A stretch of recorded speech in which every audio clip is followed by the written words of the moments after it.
You ask Tiger to solve. This deals with linear equations with one unknown. The final result is x equals 5.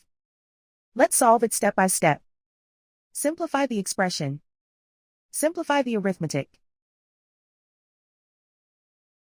Group all x terms on the left side of the equation. Add 4x to both sides. Group like terms. Simplify the arithmetic.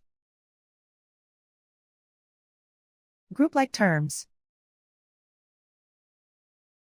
Simplify the arithmetic. Group all constants on the right side of the equation. Subtract 6 from both sides.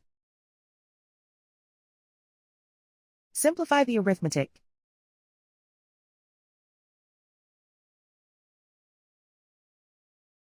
Isolate the x.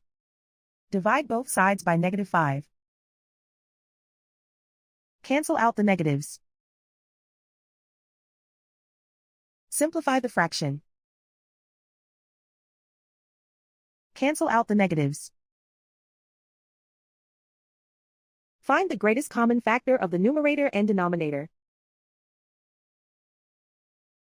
Factor out and cancel the greatest common factor. And so the final result is x equals 5.